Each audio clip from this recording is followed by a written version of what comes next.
और आपके उज्जवल भविष्य की कामना करते हुए एक बार पुनः आपने हमारा निमंत्रण स्वीकार किया। आपका हृदय से बहुत बहुत आभार, बहुत बहुत धन्यवाद।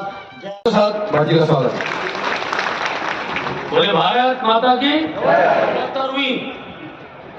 गोचर मेले के इस शुभ अवसर पर हम सबका सौभाग्य है कि मेरे जनपद में इस प्रदेश के यशस्वी मुख्यमंत्री और जिनका लक्ष्य केवल विकास है, पर्वतीय क्षेत्रों का विकास है, ऐसे आदरणीय पुष्कर धाम जी मंच पर उपस्थित है। मैं आपका आप सबकी ओर से हार्दिक स्वागत अभिनंदन करता हूँ। पुष्कर सिंह धामी जी को मंच पे आमंत्रित करूंगा ये चंद लाइनों के साथ कि जहां रहेंगे वहीं रोशनी लुटाएंगे, किसी चिराग का कोई मकान नहीं होता है। आपके जोरदार तालियों के आदरणीय पुष्कर सिंह धामी जी, आपका बहुत बहुत स्वागत, धन्यवाद। भारत माता की, भारत माता की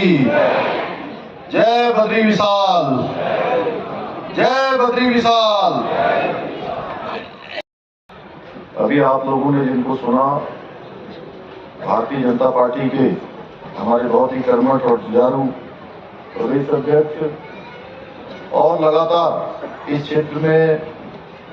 विकास के लिए प्रयत्न करने वाले आदरणीय महेंद्र भट्ट जी, कर्णप्रयाग क्षेत्र के लोकप्रिय विधायक भाई अनिल नौटियाल जी, आज भगवान बद्रीनाथ जी और गोपीनाथ जी की इस पवित्र भूमि में आकर स्वयं को बहुत ही सौभाग्यशाली अनुभव कर रहा हूं। जैसा कि आदरणीय महेंद्र जी ने बताया, यहाँ पर पिछले वर्ष भी मुझे आप सबके बीच में इस मेले में प्रतिभाग करने का सौभाग्य प्राप्त हुआ था और आज फिर से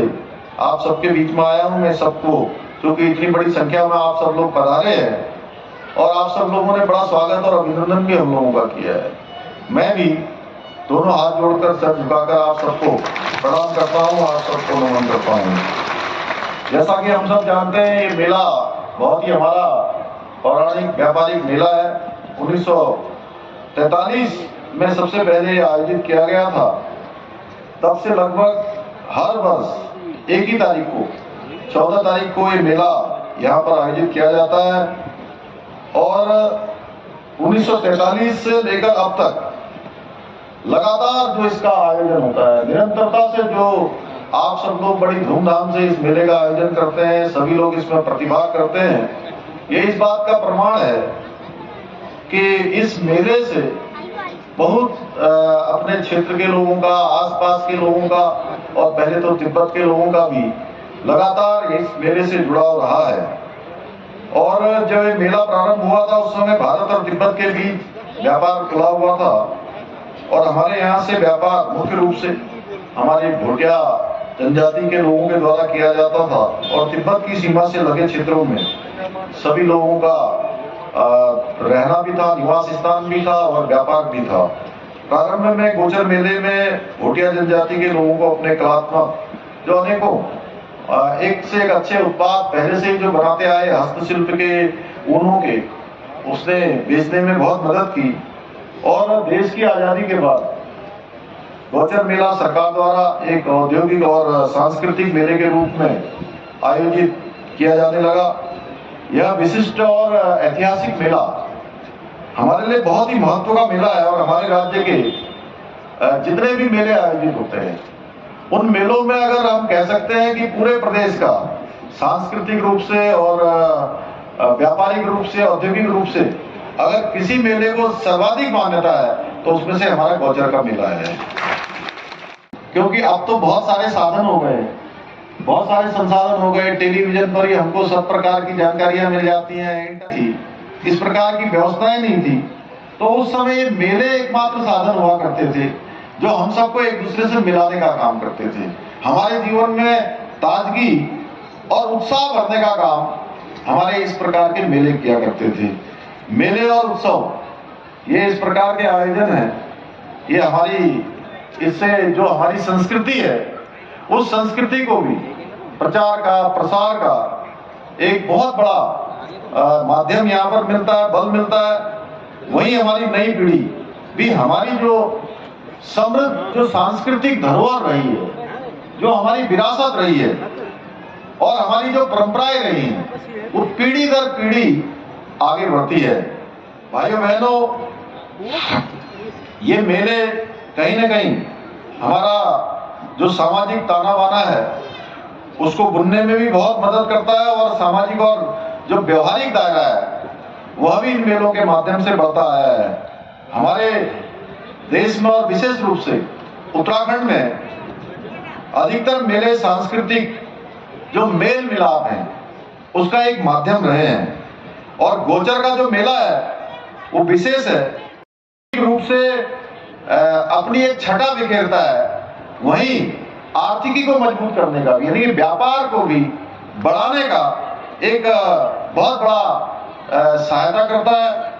को लगाइए और हमारे सभी नौजवान भाई बहनों को,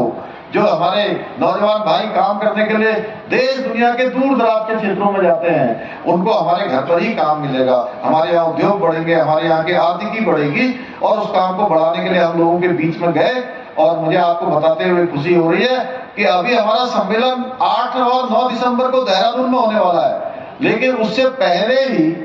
हमारे 1,25,000 करोड़ के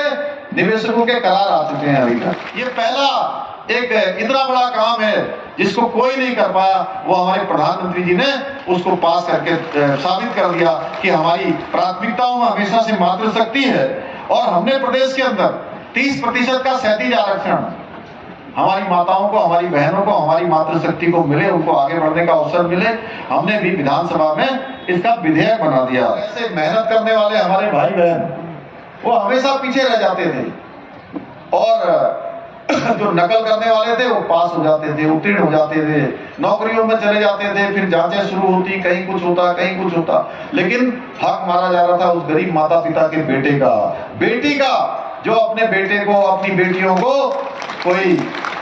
छोटी सी सब्जी की दुकान करता है, कोई चाय की दुकान करता है, कोई घर का घी बेचता है, दूध बेचता है, अपने जेवर गिरवी रखता था, तब जाके अपने बच्चों को पढ़ने लिखने के लिए भेजता था। भाइयों बहनों, उसके साथ लगातार धोखा हो रहा था, लगातार उनके साथ छल हो रहा था, डकैती पड़ रही थी, लूट हो रही थी, उनकी मेहनत लूटी जा रही थी, उनके साथ अन्याय हो रहा था। हमने तय किया कि अब हम किसी भी कीमत पर ये नकल का जो अपराध है इसको रोकने का काम करेंगे और हमें का जो है पूरा मौका मिलेगा, क्योंकि अब नकल में कोई भी जो है अब परीक्षाओं में नकल नहीं होगी, सब पारदर्शिता के आधार पर होगा। मैं आप सबसे यह भी कहना चाहता हूं कि एक मुख्य सेवक के रूप में आपको विश्वास दिलाता हूं कि उत्तराखंड को देश का श्रेष्ठ राज्य बनाने के लिए, जब तक ये श्रेष्ठ राज्य नहीं बन जाएगा, आपके आशीर्वाद को आगे बढ़ाते हुए, आपके आशीर्वाद से, आपके मार्गदर्शन से और आपके सहयोग से 1 मिनट भी हम चैन से नहीं बैठने वाले हैं।